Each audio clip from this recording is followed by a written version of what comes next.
अंतरिम बजट को लेकर क्या कुछ बीकानेर के लोगों का कहना है, जानेंगे। हमारे साथ हमारे संवाददाता के सिंह लाइव मौजूद हैं। के सिंह, हमें विस्तार से बताएं, जनता का क्या रिएक्शन है इस इंटरिम बजट को लेकर? जो घोषणाएं वित्त मंत्री निर्मला सीतारमण ने की है इंटरिम बजट में, उसे किस तरीके से जनता देख रही है?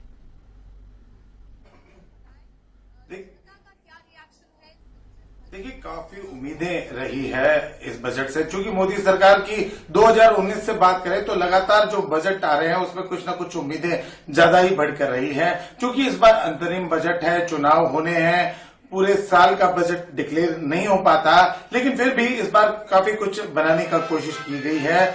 हमारे साथ हैं बीकानेर के कुछ लोग, जिनमें खासतौर पर हम बात करेंगे चार्टर्ड अकाउंटेंट जो इंस्टीट्यूट है उनके पूर्व अध्यक्ष सुधीर शर्मा है, जो कि सीए हैं। बात करते हैं क्योंकि इन लोगों के पास एक तरह से कहा जा सकता है कि पूरा एक तरह से आंकड़ा है, वो काफी कुछ सामने आ जाता है। जी बताएं सुधीर जी, क्या कहेंगे? नमस्कार जी। देखिए सर, मोदी सरकार का बजट 10वां बजट है और ये पूरा बजट नहीं होकर एक अंतरिम बजट है।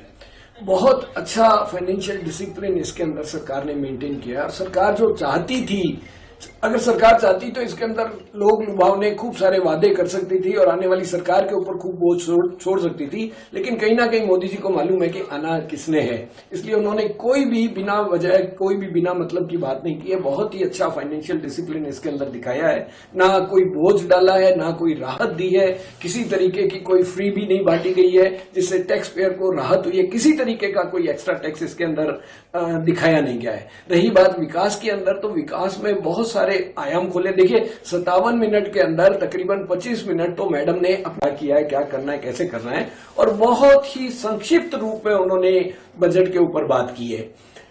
चाहे पर्यटन क्षेत्र के अंदर बात की, देखिए उड़ान के अंदर नए क्षेत्रों को शामिल करना, 157 नए हवाई अड्डे खोलना बहुत बड़ी बात है। आप देखिए, अगर एक नया क्षेत्र खुलता है हवाई जहाज के हिसाब से, तो पर्यटन को कहां पंख लग जाते हैं। अभी मैं थोड़ी देर पहले ही एक चर्चा सुन रहा था और उसमें एक बहुत बड़े उद्यमी ने ये जाहिर किया है कि अगर एक जगह पर 5 होटल भी नए बनते हैं तो आप महिलाओं का विकास होता है, तो कहीं ना कहीं आम आदमी का विकास उससे जुड़ा होता है। देखिए, एक बहुत बड़ी बात इसके अंदर कही गई है, 9 साल से लेकर 14 साल की महिलाओं के लिए जो टीकाकरण की बात की गई है, उनकी इम्यूनिटी बढ़ाने के लिए, उनको जिस भी तरीके की सुविधा, उसका बहुत बड़ा असर इसके ऊपर दिखाई देगा।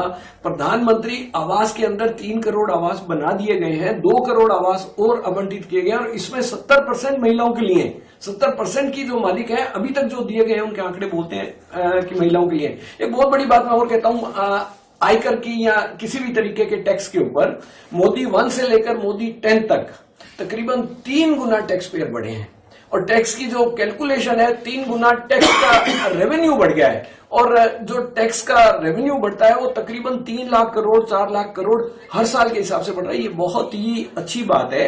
अगर सरकार पैसे को फ्री में बांटने की जगह इसको इंफ्रास्ट्रक्चर पर खर्च करे, लोगों के काम के अंदर खर्च करे, मुझे लगता है ये बहुत प्यारी चीज हो सकती है। आने वाले टाइम में हम बहुत अच्छी उम्मीद लेके सकते हैं। आप बताएं, नाम परिचय बताते हो अपना। सर बाबूलाल जी, बताएं क्या कहेंगे आप? सर, बजट तो कि इंतरिम बजट था, इसे छोटा बनाया उन्होंने, उसके हिसाब से देना था, जिसको जो देना चाहिए वो थोड़ा दे दिया उन्होंने। बाकी तो जुलाई के बजट फाइनल को उसमें देखा जाएगा क्या किया जाएगा।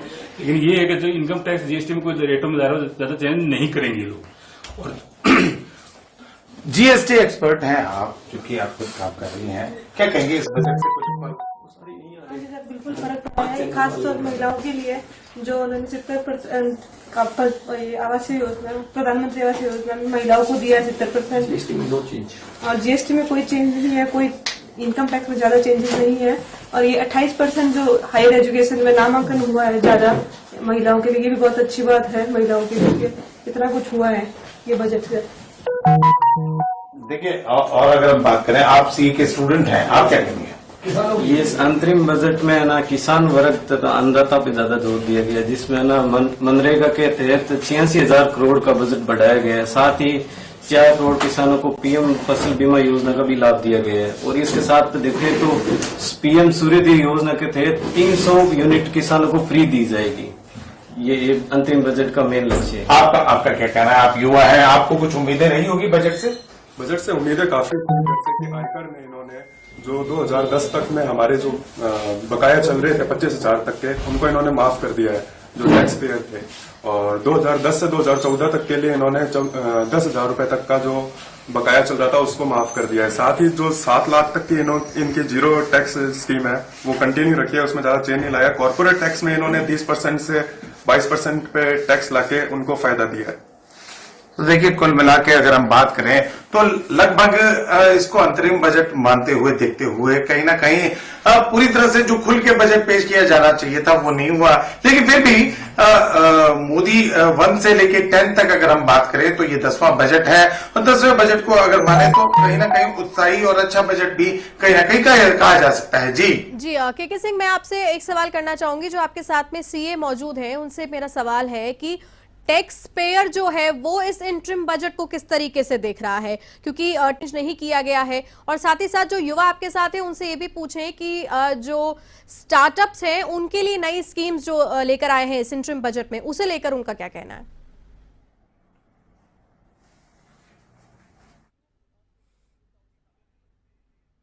तो क्या कहेंगे आप?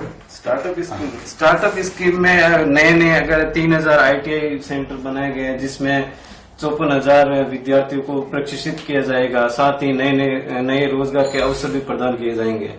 आंगनबाड़ी कार्यकर्ता तथा आशा सहयोगियों को आयुष्मान योजना के अंतर्गत लाया गया है।